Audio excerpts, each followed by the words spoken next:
Hi guys, welcome back to my channel. It's Kira, and today we're gonna be making sourdough. Last week was the first time I made a successful sourdough loaf. I think in total I've made like 5 or 6 loaves or something, and all of them, like none of them turned out except for the one I made last week, and it all came down to my starter not being strong enough. So today I'm gonna take you through the process of making sourdough. Last night I already filmed the most important step, which is prepping your starter for baking day. So I'm gonna like roll back to that clip in a minute. But yeah, today's gonna be kind of like a tutorial style on how to make sourdough. Yeah, it's gonna be pretty awesome. But today I do want to experiment a little bit with the size and flavor of the sourdough. So I'm gonna make one regular sourdough loaf, and then the other sourdough loaf I'm gonna cut into 2 or 3 pieces of dough to make 2 or 3 mini loaves. So last night I got my starter ready. So I have 2 starters. This starter is one that I purchased, but I had to keep feeding and keeping alive just like any starter, so it was kind of pointless of me to buy this. But this is the starter that I used last week when I had a successful sourdough loaf. But this is the sourdough starter that I made, and there's tons of recipes online of like how to make a starter. This is the one that I made, and you can, I don't even know if you guys can tell, I'm gonna have to show you guys like this. Like this is what my starter is looking like today. It's like quite bubbly. And then this is the starter I made. Yeah, anyway, they're ready. Anyway, I'm gonna roll back the footage from last night and we're gonna make some sourdough. Let me preface this by saying I am still a beginner, but at this point I kind of feel like I know what I'm doing since I made one successful loaf. Okay, so you can see I have my 2 starters here. I started with feeding the one that I made. So we're gonna do a 1:2:2 ratio, and I'm gonna show you what that means. So I took a clean jar, put it on my scale, and measured 50 grams of the starter. And then I measured 100 grams of filtered water, and I put it in a pot because I'm gonna warm it up on the stove. Make sure it's not too hot, just make sure it's like lukewarm. And then I measured 100 grams of organic all-purpose flour. This is the same flour that I've been using to feed my starters on the regular. I added the flour to the jar along with the warm water and just mixed everything together. And I did the exact same thing to the other starter. And you're probably wondering why I'm using 2 starters. It's just because I'm experimenting, okay? Then I just loosely set the lids on top of the starters, and tomorrow we should be ready to make sourdough. Okay, it's time to prep our sourdough. So you want to get a large glass bowl and put 100 grams of your starter in it, along with 300 grams of warm filtered water. I take my Danish dough whisk and mix that together to form a milky consistency. Then I add 10 grams of salt, mix that together. And then I add 450 grams of bread flour. King Arthur is the brand you want to be buying, I guess, because it's the best. Then just mix it until a shaggy dough forms, and it should look something kind of like this. Okay, now you're gonna take a 2-ounce condiment cup, fill it with 40 grams of your dough, close the lid, place it on top of your dough, and when the dough inside that cup rises to the lid, that's when you know it's ready for like shaping. So just supposed to help you later on to determine if your dough has like been fermenting long enough, basically. Also, the cup method thing is called the aliquot, I don't know how to say it, method. And I'm pretty sure I'm doing it wrong because the cup I'm using is actually smaller than 2 ounces. So I use like 30 grams of the dough, but I just do this method to make me feel better, even if I'm doing it wrong. Also, on this second loaf, I totally ran out of bread flour and had to use like 56 grams of all-purpose flour, which I was hoping would be okay, but we'll find out later if it was or not. Okay, so after mixing your shaggy dough, you want to let it sit on the counter covered for 30 minutes to an hour. After that time passes, it's time to do the first round of stretch and folds. To make it easier, you can get your hands a little damp, and you just take one side of the dough, stretch it a little, and then fold it over. You don't want to overstretch it though, so just be gentle and try not to rip it. Cover it back up, wait 30 minutes, and then do the second round of stretch and folds.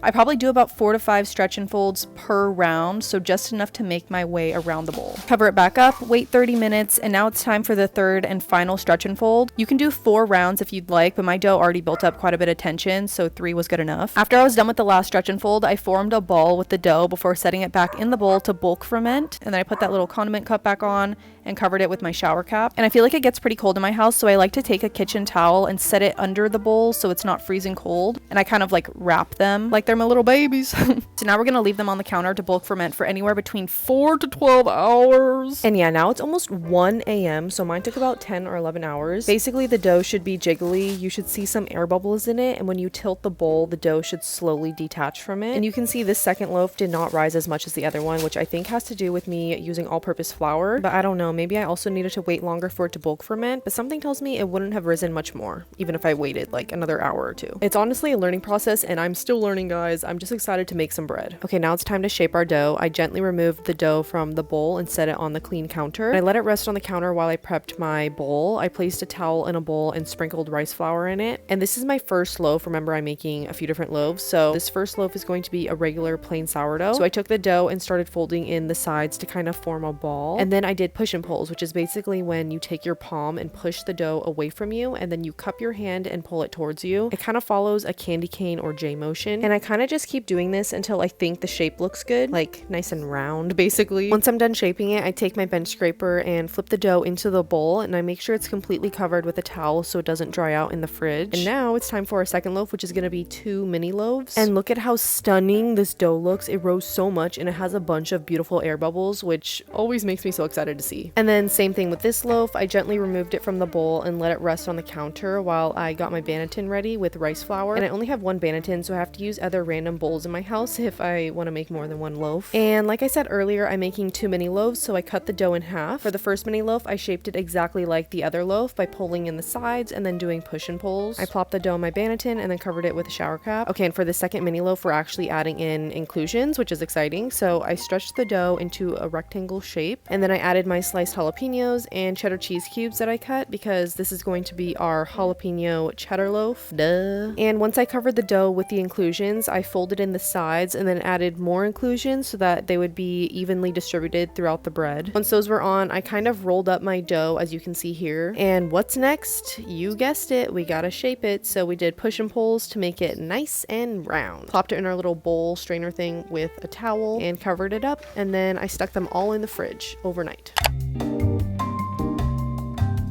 It's baking day. Okay, so I've been preheating my Dutch oven in the oven at 450 for almost an hour now.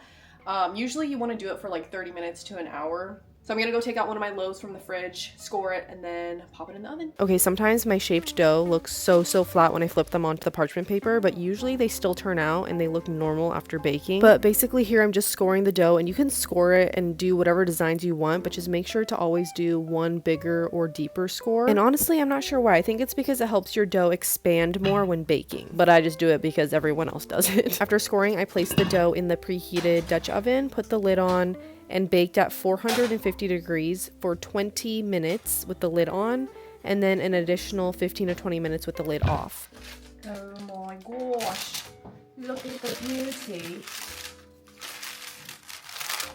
You guys, this looks so good. Yay. I mean, I feel like it could be a little bit more round. The shape is a little off, but it looks really good.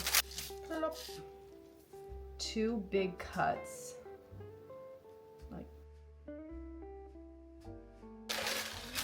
Little. Oh. Oh my gosh, that really opened up. It looks a little deformed, but look how good that looks. I'm so excited to try this one. It looks good.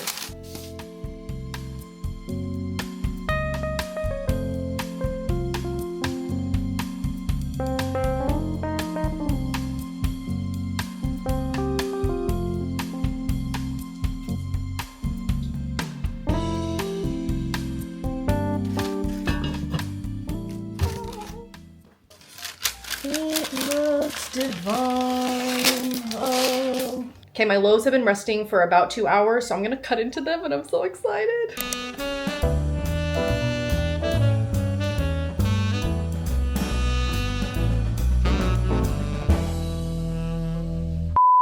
Oh yeah, look at these beauties. Beautiful, beautiful, beautiful. Can't wait to eat you. Cheddar jalapeno loaf up first.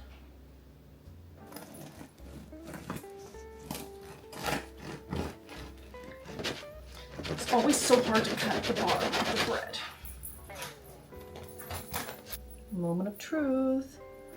Oh my gosh, that looks really good. It looks so good. Beautiful.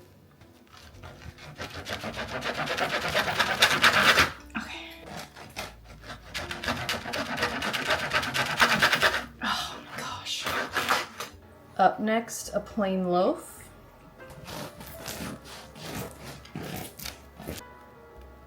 Oh, Not bad. I feel like it does look dense though. Lots of butter. Gonna try this one first. Mmm. Mmm. Oh. Mm-hmm. Mm. Oh yeah, I like the cheese. Mmm. Very good. Okay, now this one, the texture might be Oh, do I off. get another try for the other one? Okay, you wanna try this one? Can I just have a little piece? Yeah.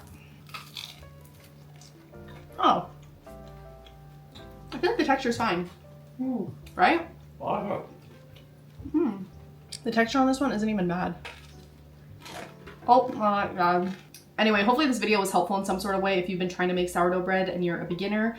I'm a beginner and this was only my second week of making successful sourdough, and then this one didn't even like totally turn out, which I kind of expected because I used some all-purpose flour, and then my starter, the starter that I made is not as strong as the starter that I purchased and like kept alive. But people say that sourdough is very forgiving, so if you have a very strong starter, you should be fine. And like the process of like shaping the dough and stuff, people do differently. Even like baking, like some people will bake their bread at like 500 and then they'll reduce the temperature to like 450 or 400 or something after they remove the lid. So there's lots of different recipes. You can pretty much use any recipe, but the starter, I'm telling you, is so important. Anyway, it was fun hanging with you guys, and I'll see you guys next week.